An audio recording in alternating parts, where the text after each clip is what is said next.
Salve and happy Ludi Apollinares. I am Decimus Claudius, and I am delighted to present a bilingual reading in English and then in Latin with Quaestor and Pontifex Gnaeus Cornelius Lentulus, Prefect of the Administration of the Republic in Nova Roma. This video is dedicated to the Games of Apollo, which are currently taking place and mentioned in this very passage. We will read a portion of Livy's History of Rome, Book 30, chapters 36 through 38.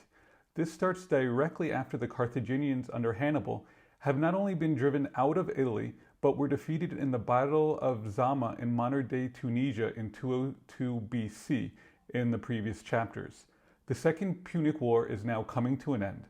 My translation was done by Aubrey de Selencourt and was first published by Penguin Classics in 1965. Enjoy.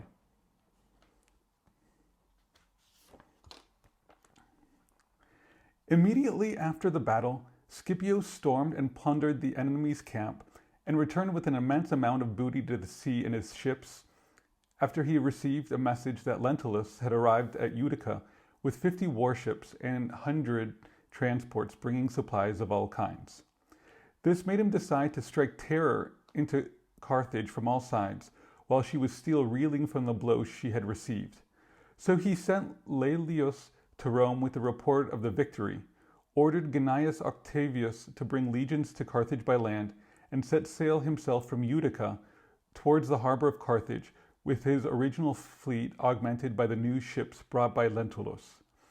He was nearly there when he was met by a Carthaginian ship, hung with the wooden fillets and olive branches of supplication, which was carrying 10 envoys, leading citizens of Carthage, sent by Hannibal's order to sue for peace. As they drew alongside the stern of the flagship, they held out the symbols of supplication, begging and praying for mercy and protection. The only answer they received was an order to come to Tunis, where Scipio intended to move his camp. He then sailed on to look at the site of Carthage from the harbor, not so much with the intention of an immediate reconnaissance as to humiliate the enemy, and returned to Utica, to which place Octavius had been recalled. While the Romans were on their way to Tunis, news reached them that Vermina, the son of Syphax, was coming to the help of the Carthaginians with a force of infantry and a greater one of cavalry. Part of the Roman infantry and all of the cavalry were sent to attack the column on the first day of the feast of the Saturnalia, with the result that the Numidians were routed after a short engagement, and with every way of escape cut off by the cavalry surrounding them on all sides. Lost 15,000 men killed and 1,200 captured alive, along with 1,500 Numidian horses and 72 military standards. Vermina himself escaped with a few men in the general confusion. Then a camp was set up at Tunis on the same site as before, and 30 envoys from Carthage came to Scipio. Their pleading was even more piteous than before, constrained as they were by their misfortune, but the less likely to win pity when the memory of their treachery was still fresh in the minds of their hearers.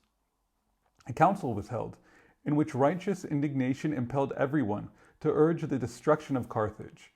However, second thoughts on the cost and time and effort of besieging a town with such fortifications and resources, in addition to Scipio's foreboding that a successor to himself was on the way to reap the reward of victory and to appropriate the glory of a war which had already been ended by another's effort and danger, brought them all around to the idea of peace. On the following day, the envoys were recalled and sternly rebuked for their perfidy. They were told that now that they had learned their lesson from repeated disasters, they should at long last believe in the existence of the gods and the sanctity of oaths. Terms of peace were put to them. They were to live as free men under their own laws and to continue to hold the cities and territories which they had held before the war. The Romans from that day on would cease their raiding attacks.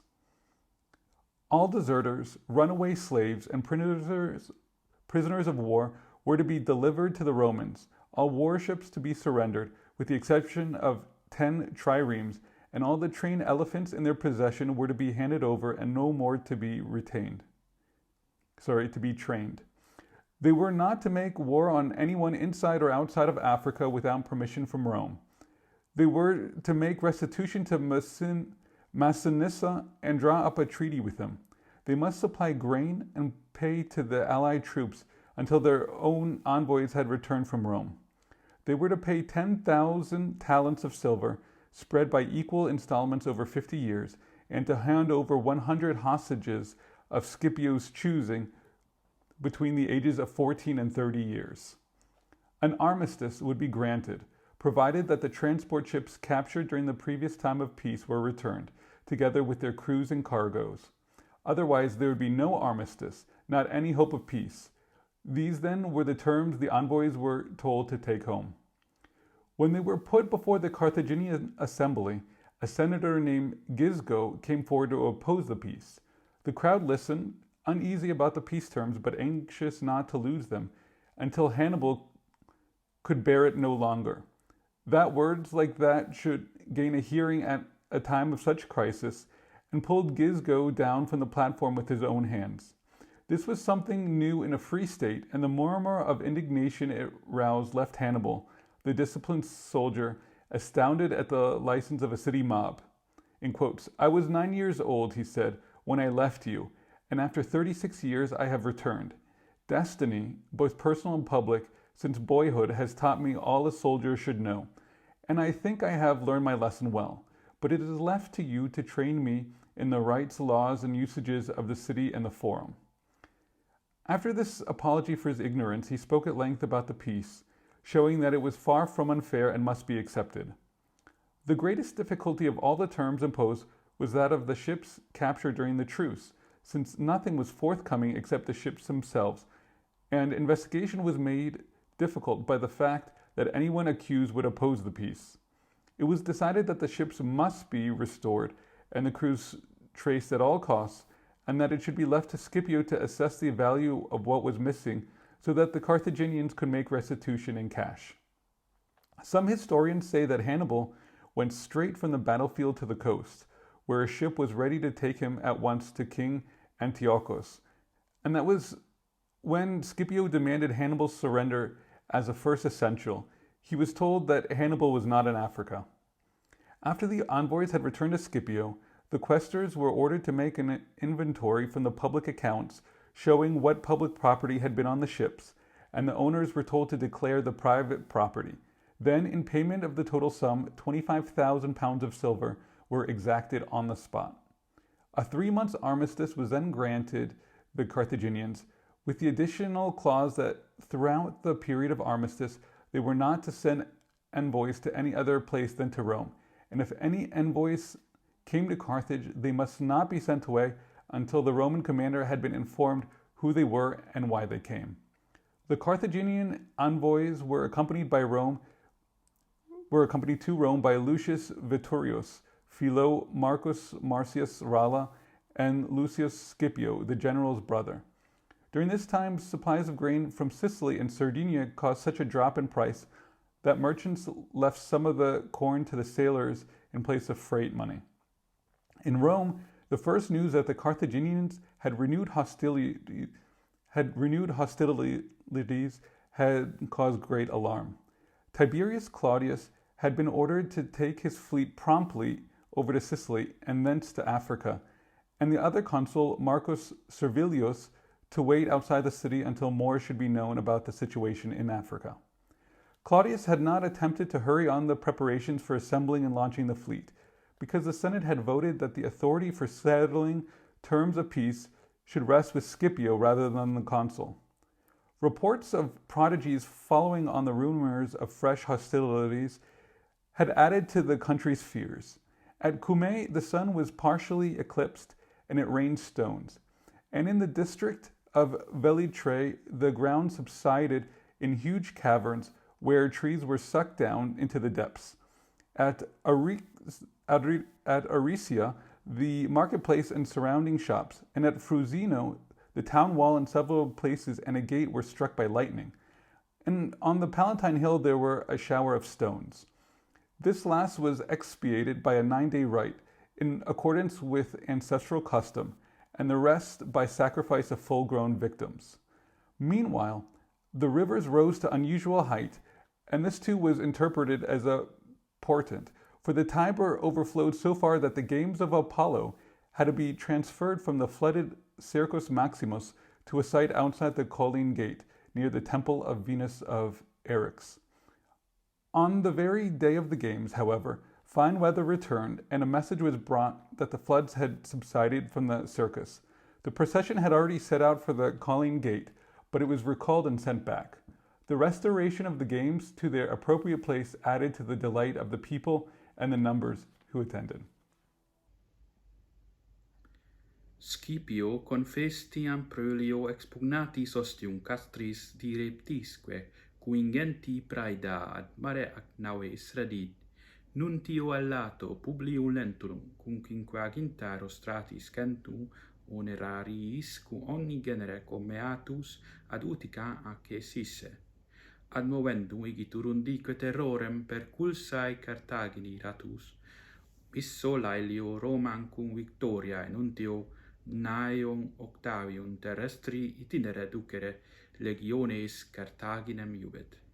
Ipse ad suam veterem nova Lentuli classe adjuncta profectus ab utica portum Carthaginis petit. Aut proculaberat cum velata infulis ramisque oleae Carthaginensium occurrit navis.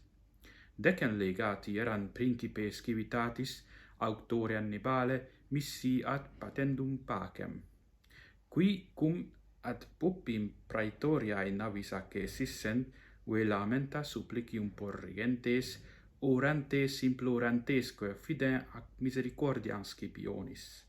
Non lui saliud responsum datum quam ut tuneitem venirent. Eo se moturum castra, ipse ad contemplandum Carthaginis situm provectus importum non tam noscendi in praesentia quam de primendi hostis causa. Utica eudem et Octavio revocato redit. Inde praecidentibus ad tunetem nuntius allatus verminans Cyphacis filium, cum equitibus pluribus quam peritibus venire Carthaginiensibus auxilio. Pars exercitus cum omni equitatu missa Saturnalibus primis agmena gressa nubidias levi certamine fudit.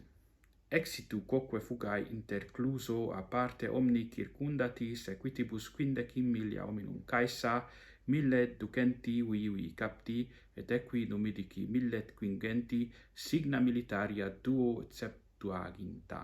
Regulus ipse inter tumultum cum paucis effugit. Tum ad tunetem eodem quante a loco castra posita legit legatique triginta Carthagine ad Scipionem venerum. Et illi quidem multo miserabilius quante quo magis cogebat fortuna egerunt, sed aliquanto minore cum misericordia recenti memoria perfidiae ad auditi sunt. In consilio quamquam justa ira omnes ad delendam stimulabat Carthaginem, tamen cum et quanta res esset et quam longi temporis obsidio tam munitae et tam validae urbis reputarent, et ipsum Scipionem expectatio successoris venturi ad paratum victoriae fructum alterius labore ac periculo finiti belli famam sollicitaret, ad pacem omnium animi versi sunt. Postero die, revocatis legatis et cum multa castigatione perfidiae monitis, ut tot cladibus edocti tandem Deus et ius iurandum esse crederent, condiciones pacis dictae ut liberi legibus suis viverent, quas urbes quosque agros quibusque finibus ante bellum tenuissent tenerant, populandique finem eodie Romanus faceret. Per fugas fugitivosque et captivos omnes redderent Romanis, et naves rostratas praeter diem triremes traderent, elepantosque quos aberent domitos, neque domarent alios.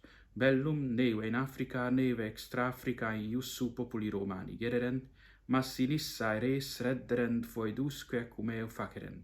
Frumentum stipendiumque auxiliis donec ab Roma legati redissent praestaren.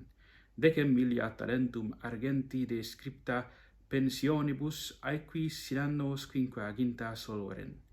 Obside scentum arbitratu Scipionis tarent, ne minores 14 annis neutri ginta maiores. Indutias ita daturum, si per priores indutias naves sonerariae captae quaeque fuissent in navibus restituerentur. Aliter nec indutias nec spem pacis ulla esse.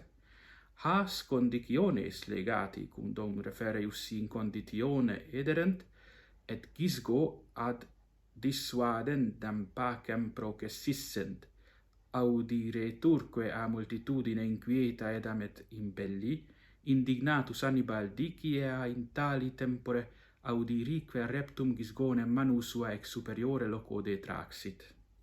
Quae in sueta liberae civitatis pecies cum fremitum populi movisset perturbatus militaris vir urbana libertate novem inquitannorum a vobis profectus possextum et tricesium annum redi.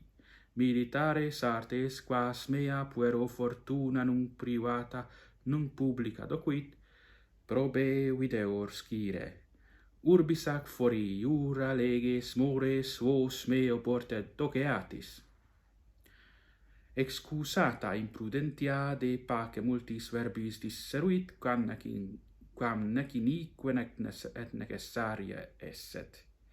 Id omnium maxime difficile erat, quod ex navibus per indutias captis nihil praeter ipsas comparebat naves, nec inquisitio erat facilis adversantibus paci qui arguerentur. Placuit naves reddi et homines utique inquiri.